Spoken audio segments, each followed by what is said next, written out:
Amen. Friends, last week we launched this new sermon series called The Earth is the Lord's, and we've explored ways that we, in today's context, are called to be co-creators and partners with God in caring for all that is here, for the world, for the earth, for all that is in it. Last week, Pastor Kristen, the deacon of our church, challenged us and reminded us that creation care is not a hobby. It's a way for us to live out our faith, that loving God means loving creation, and loving and caring for creation is a way that we love each other, that we love our neighbors. And she challenged us, especially as it relates to plastic, exploring ways how we might change the ways that we live our lives, making those adjustments so that we can be better stewards, better nurturers, better caretakers of the world. Well, today we wanted to invite a different perspective, a different voice, not one that you hear usually. And so we invited Reverend David Valera. He is the director of connectional ministries of our conference, the Pacific Northwest Annual Conference, which entails all of the state of Washington, a little bit of Idaho, and a couple churches in Canada. And we invited him, who oversees the programming and connections of our area, of our conference, to share stories of other ways that we might care for the world. And so he's going to take us on a journey as we look at coffee and the ways that we look at our relationship with the earth and with the ground. And so you're going to hear from Reverend David Valera, and you're also going to hear from Reverend Paul Jeffrey, who is a retired missionary and photojournalist, and you're going to hear a little bit more about the nuances of how coffee is grown and how we have a relationship with it. I hope you enjoy this and check it out, and we'll come back afterwards as we discuss ways that our church might continue on this journey for creation care. Today's reading is Leviticus 23:22. When you reap the harvest of your land, you shall not reap to the very edges of your field, or gather the gleanings of your harvest. You shall leave them for the poor and for the alien. I am the Lord your God. Holy words for God's people.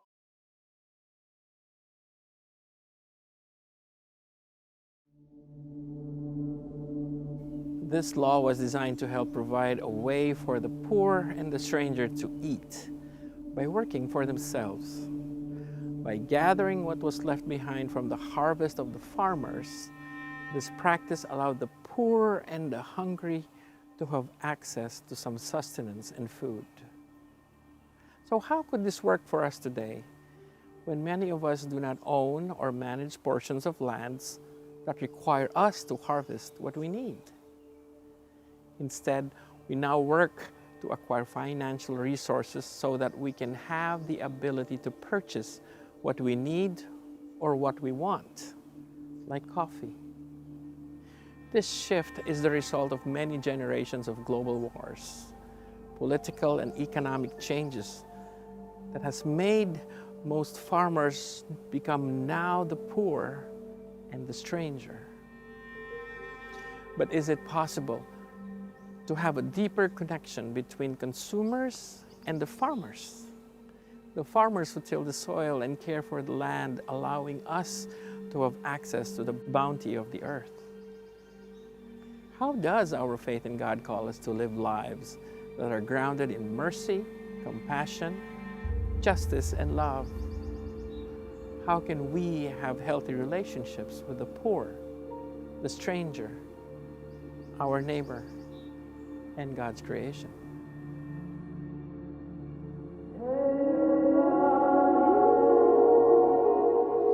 So the cool thing about coffee is that compared to a lot of other commodities, big commodities that are traded globally in such a massive scale, is that 80% of coffee is produced by small farmers. And so the money that's produced in coffee has the capability of going to small family farmers as opposed to just big corporate farmers. Now, that's changed a bit, and corporate agribusiness has tried its best to sort of weasel into coffee production. And as it's done that, it's really distorted the environmental base upon which coffee was produced. Because for the last 500 years that we've had coffee has been basically a product of the shade of the forest. It's a forest crop. And it's produced in an environment where there's an overstory, where there are songbirds, where it's part of a sustainable creation, if you will. In the 1970s, with money from the United States government, researchers in Brazil developed a way to grow coffee in the sun. And they developed a monoculture. So you could cut down all the trees and grow nothing but coffee. It can then be grown in essentially plantations. And plantation growing coffees has really changed the social dynamic of who it is at the beginning of this process that grows the coffee beans that end up in our cup during the social hour.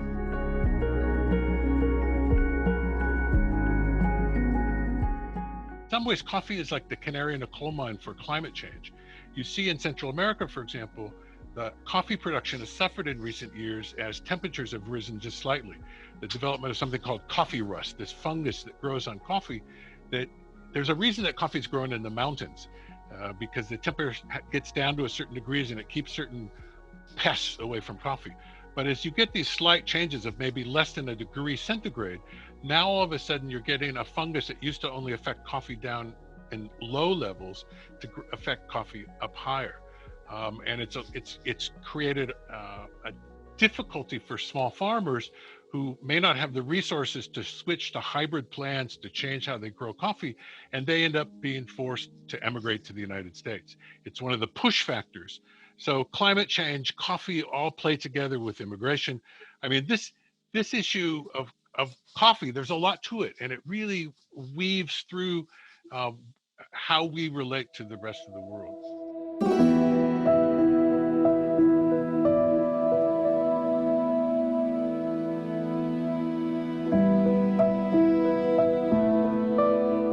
Sort of principle of fair trade is that you establish a base price, might be $1.25 a pound, something like that.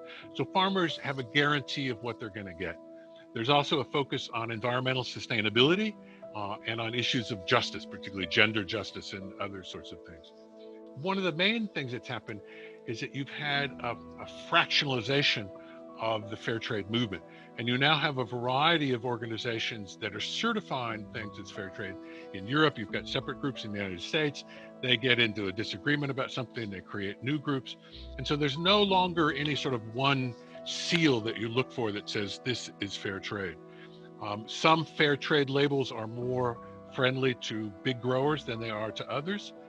Some are more friendly to small farmers. Some take into consideration the importance of shade-grown coffee, for example. So no longer is fair trade a sort of magic bullet that allows us to feel good about what we're drinking. It's better than nothing. And if there's a fair trade symbol of some sort, it means that someone is trying to assure that justice is a factor in this equation, that it's not simply left to market forces. But I would suggest that there are some other attempts, in addition to fair trade, that try to establish a healthy relationship with producers at the other end. The United Methodist Committee in Relief for a long time has had a relationship with Equal Exchange. And Equal Exchange has a variety of screens and criteria that they use in relationship with small farmer groups that whether it's fair trade or not, and sometimes they have the symbol, sometimes they don't, there's something positive about that. For people north of Seattle, for example, in Skagit County, there's a local group called Underground Coffee, which grew out of Bob Ekblad and some folks that were involved with farmers in Honduras. It's recently begun a marketing campaign with Fidalgo Coffee in Seattle. And it's not ostensibly fair trade, but it's a direct relationship between a group of consumers in the United States and a group of producers in Honduras. And if there are ways that churches can get involved in those kinds of partnerships, whether it's through Equal Exchange or something like Underground Coffee, I think that allows us, as we drink that coffee on Sunday morning, to know where it comes from, to understand a bit of how it gets to be here, some of the factors that make that a precarious enterprise for the people that produce it. Yeah, so the more we can understand about coffee, the better.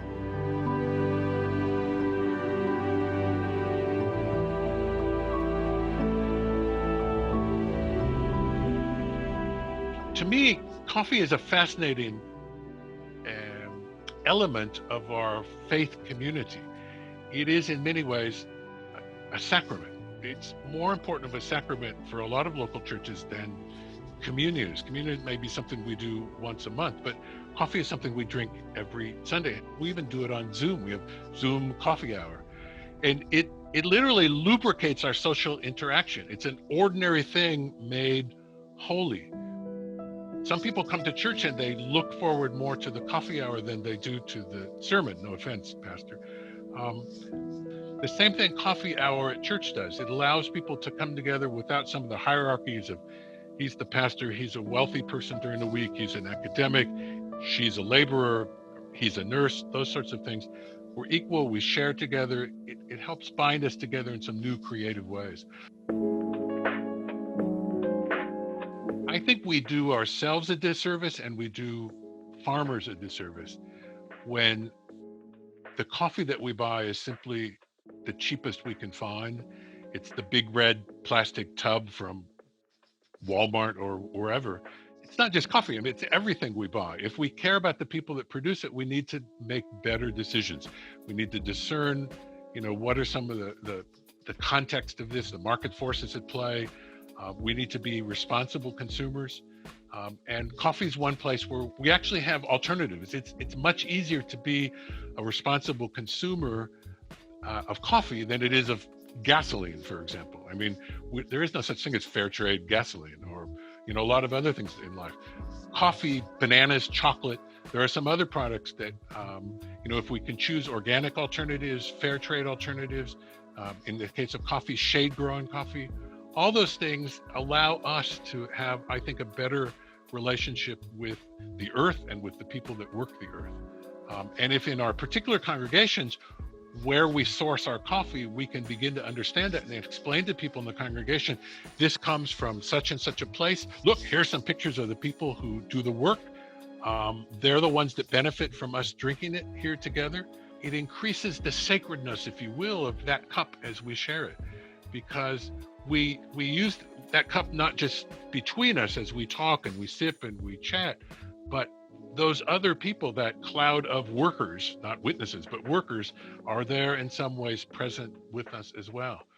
Because we've helped to create justice for them. And, that's things like, schools for their kids, clinics for their families, better roads to get into their farms so that they can get the product out. In the church, we like to talk about mercy, and we say, let's all send a work team to Guatemala and build a school for a rural village. That's well and good, but if we could buy coffee from farmers there at a just price, those farmers could build their own school. They could build their own clinic. That's what justice looks like.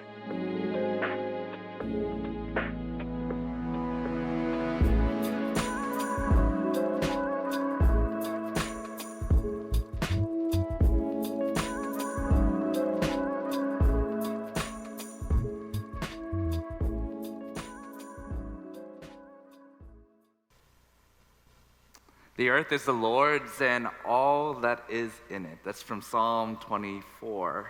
And that's the statement of our sermon series. It's the title of our sermon series. And stories like what Reverend David Valera and Reverend Paul Jeffrey shared remind me of the connectiveness of all that is in the world. Us as human beings and the land and the animals and the plants and the water, all that is in it.